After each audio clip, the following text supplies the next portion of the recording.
Andrew McCART, IFL TV in association with MTK Global. You got me earlier, and now Coogan's telling you got to get me again. Exactly, I showed you the WhatsApp message, didn't I? Just a quick summary of the show tonight. Well, a big disappointment, obviously, for Jordan Gill. You know, people are texting me saying I was brutal in the post-fight interview. I just said it as it is. If you choose to get in the ring sick, it doesn't matter what you got, whether you got one arm, one leg, you're in the ring, and whatever happens in that ring goes down on your record and affects your career. Yep. So he was ill, he had food poisoning, I didn't know, I don't even think Dave Coldwell knew.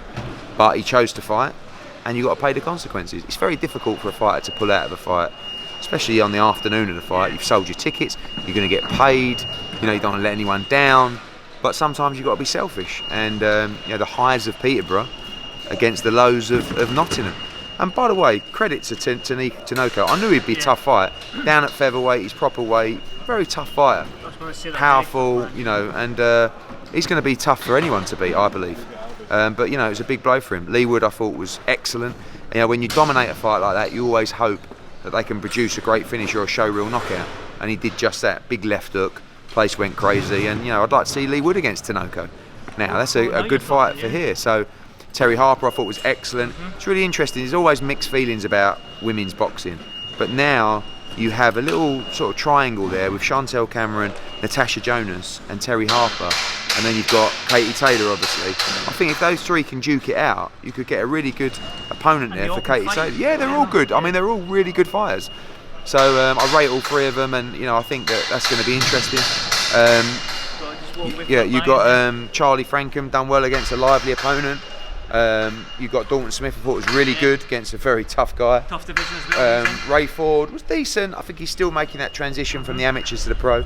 Fabio Wardley, you know, he's a real underrated heavyweight. I know the opponent didn't look the greatest in his shorts, but he's gone the distance with some good heavyweights. Took Tom Schwartz the distance as well. Fabio knocked him out in 3 rounds, so it's a good comparison between those guys. And I really think Fabio is going to come on the blind side, you know, of all these other heavyweights out there right now, and I'm excited to see where he goes. Is he set behind the Dubois? He is at the moment, yeah. I don't think in terms of ability, I just think in terms of experience. You know, he hasn't got the GB pedigree, the Olympic Games, all that kind of stuff, but he's got great movement, he can punch very hard, just needs the confidence, needs the rounds, and he's going to be a threat. I just spoke with Carl Froch, the last one. I asked him, how serious are you about the comeback and whatnot? He mentioned Chavez Jr., the City Ground. What's your thoughts on that? Yeah, you never know with Carl. You know, he's a bit of a wind-up merchant, but he would love to fight again. But he's got this tour coming up with George Groves, so we'll see how they get on. I'd like to see him on Groves again, personally, but I'm not so sure. You never know. 30,000 at the City Ground, but you never know with him. You know, he might just be on a big wind-up. Yeah, good stuff. Well, Eddie, thanks for this, McCART TV. Thank you.